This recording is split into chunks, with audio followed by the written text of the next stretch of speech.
I wanted to do one more video before I left today. It's actually, I wanted to do this video months ago, but it slipped away somewhere. And it came back to me, thankfully. I lost it somewhere. But then I found my marbles. So, uh, actually, it came back to me when we were reading Kings. We're in 2 Kings right now in the Bible reading. We're getting towards the end. We just read today, as I'm filming this, we're talking about King Manasseh. Manasseh was one of the most evil kings in Judah's history. And just from the perspective in Kings, there's almost nothing redeemable about him. What he does is he seduces the rest of the country into going into sin, and basically it's at Manasseh's reign that God finally says, you're done. I don't care what good king you get later. I might delay the end a little bit, but unfortunately I have to vomit you guys out of the land because of what you did, because of your sin, basically. And so under that line of thinking, I know this might upset some people, just this discussion. I'm a movie guy, I talk a lot about movies, and I do a lot of movie references if you haven't noticed. And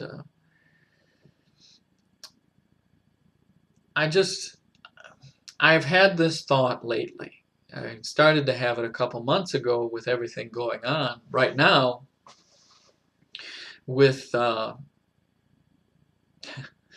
these riots and the coronavirus and people coming up to me and giving me dirty looks because I'm not wearing a mask, and just the general insanity around me, and the hate from the thieves in the store, the thieves in general in the store, everything I encounter on a daily basis, kind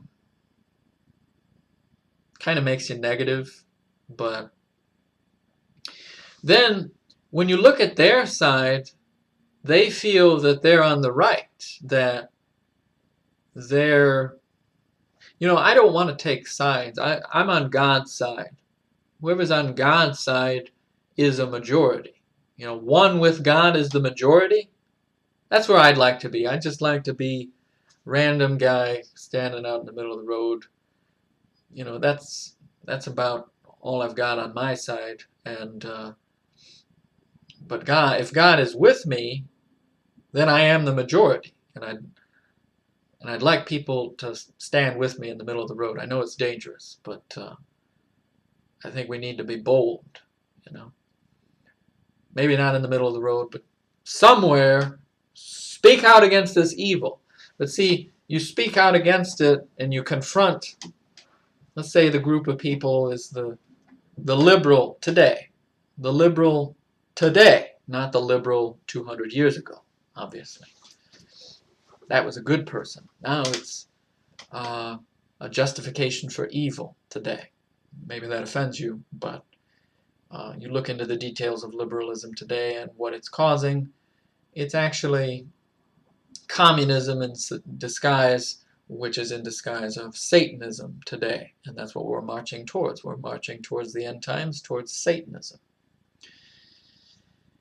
And my point was, I stand out and I speak against it. I say, you're going the wrong way. This is the right way, And I yell at them and they yell back at me.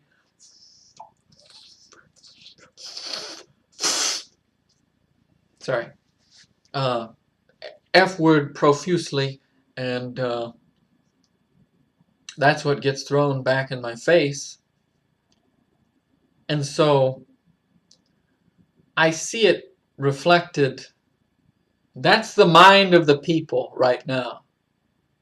And look at where we are in 2 Kings. Where's the mind of the people? What does it say that Manasseh does? He seduces the people into more sin.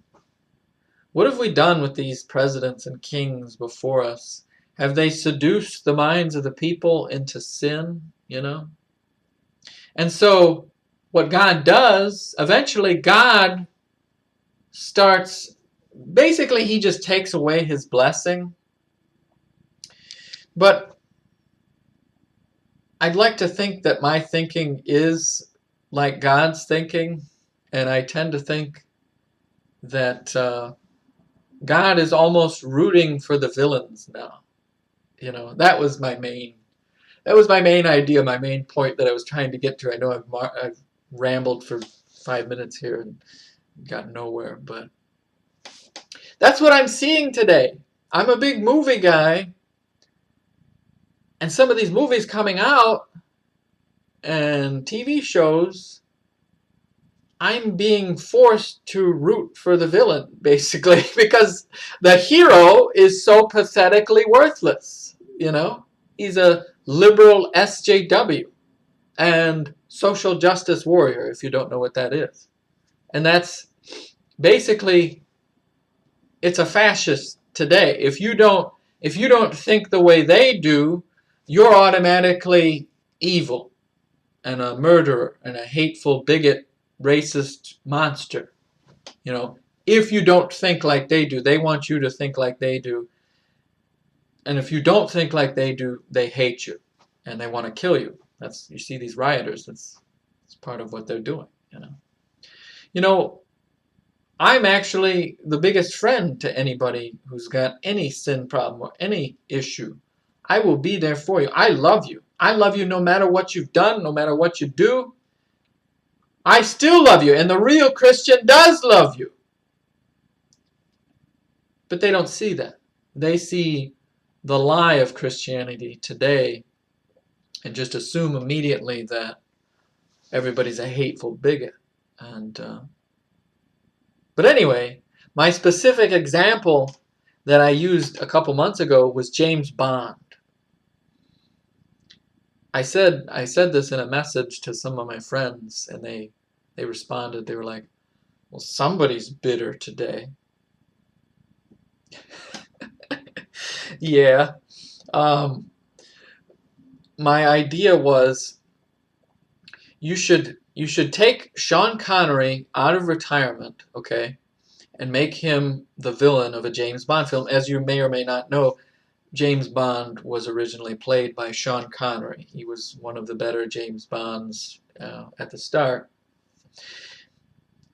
And he was charming. He was pretty good, you know.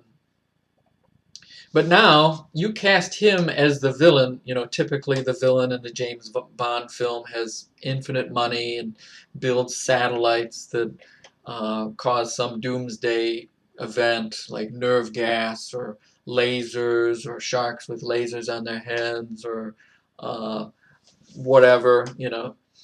So have Sean Connery be the villain.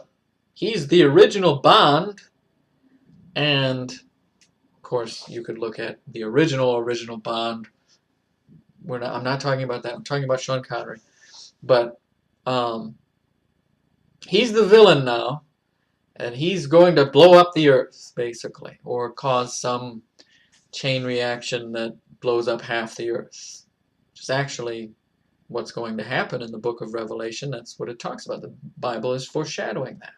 This could be a prophetic movie, you know. And so that's his plan, is for gold or something, you know. And so James Bond pursues him all throughout the entire planet, you know, chases him on boats and planes and all kinds of car chases and all this, you know. And he pursues him all the way into space, and they're on the space station where Sean Connery is drinking brandy and, you know, typical villain stuff. But then the movie will end with James Bond, the new James Bond, being blown out of a window, and then Sean Connery just and then the credit, and then brr, brr, brr, and then the credits will roll, and that'll be the end of the movie, as James Bond dies. Because my reasoning for that is because James Bond has become a total worthless, useless, basically object for everyone and everything to hate, you know? It's the representation of this would be with Judi Dench. She's his boss. And you see this in the dialogue. It's just, yes, Mom. You know, all I can do is point at my lips and complain and, oh, we don't need gadgets anymore. And then, of course, Q is a homosexual, you know. Or I think he's played a homosexual. I just assume he's a homosexual. See, if you're not inclusive with how you describe the character, basically that's what James Bond is now. He's just a hero for liberal SJWs now. That's what he represents. Because you see this with the news reports about the new James Bond. I haven't seen any report about the new James Bond since they said something. They said, we're going to make a female James Bond now, you know? And so I think everybody complained, and then they just shut off the movie. And they said, no, I don't think it's going to work. I don't think anybody's going to see this, you know? Because that's what it represents. You could have a female James Bond. I'm fine with that. But it would have to be, you'd have to do a lot. No, I think the character himself is a him. It's a man character. Do you think a woman could do all the stunts that the man does, you know? You think Sean Connery is a bodybuilder. He's a pretty big, burly Scotsman, you know. He'll bust your mouth and, you know, pretty quick. Pretty big guy. You think a dainty little lady can do all that he's doing, you know? It's not in the character. Do I see described in here, you know, a lot of female super soldiers in here? Do I see that? You know? Other than Jail. But she wasn't really a warrior. She just put the guy to sleep and drove the tent peg right through his brain. You know, that's the one I can think of off the top of my head. But you see what I'm getting at with all this, though?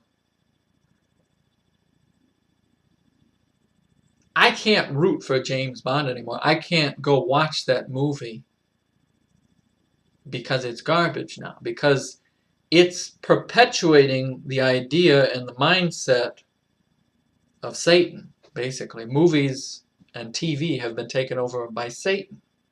I can't watch it anymore. The other big example that I'd like to use, that I would use, would be Star Trek. And I have used it before in my NIV videos. You'll see me complaining about Star Trek a lot.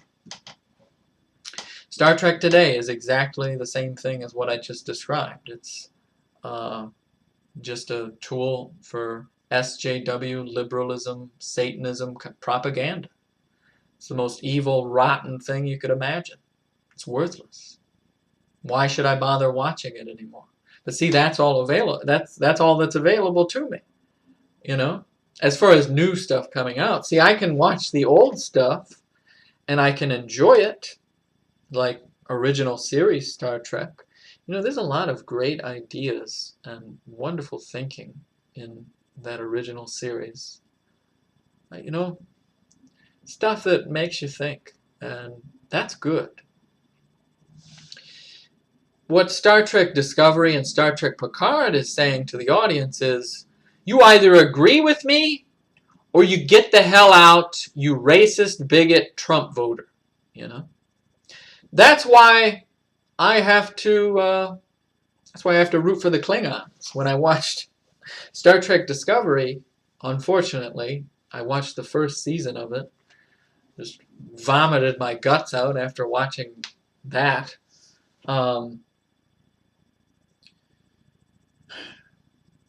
The Klingons, if you go into the interviews of some of these producers and monsters and Satanists that created this mess.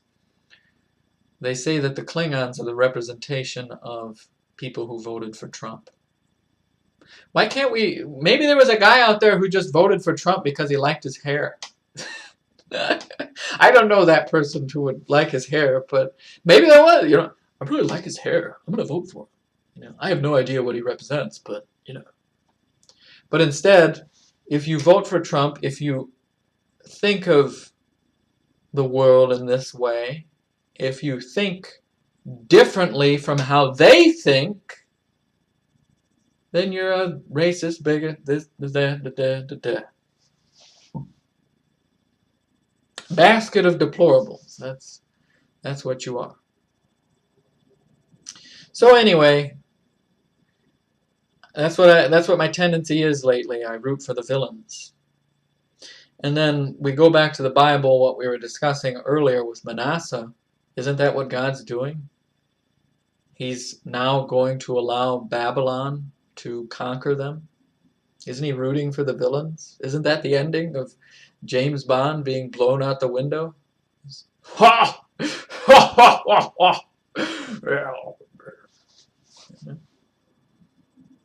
I don't know. Is that a terrible thought? I'm not saying root for Satan. I'm saying challenge the good guys so that they realize that the good guys are becoming the bad guys. Why don't you kick James Bond in the gut and tell him, hey, you can't be a wuss anymore, all right? Or Discovery. Hey, why don't you get out there and explore some planets instead of, what do they do in Discovery? They dance around with gay engineers and whatever. I don't know what they do in Discovery. Not good. But of course, I'm not allowed to have that different opinion. Why don't we present an idea and let the audience decide what the correct way of thinking is? Let them decide. Present the conflict, but then the solution, don't just spoon feed it to me. That's what they're doing today. They're just presenting everything right to you and saying, if you don't agree with me, you are evil. That's what they're doing today. So now I have to root for the villain. Isn't that what God has to do in Kings? He has to root for the villain now because the heroes have become so stupid? I don't know. Just presenting that thought. I don't hate anybody. I love you even though you're an SJW liberal. I still love my friend that, he hates me now. He thinks I'm a racist. I still love him. I still love you. I don't hate anybody. I'm telling you Satan's tactics here. I know you don't think Satan exists, but he does. You should see where he's hooking you right in there, and he's pulling you into a furnace. That's what Satan is doing. And I'm asking you to wake up to what's going on. All the propaganda on TV, movies, video games. There's so much propaganda out there to manipulate your mind, to justify you and seduce you into sin. Just like Manasseh seduced his people, right? So now I have to root for the villain. Ha! Ha! Ha! Ha! Ha! Ha!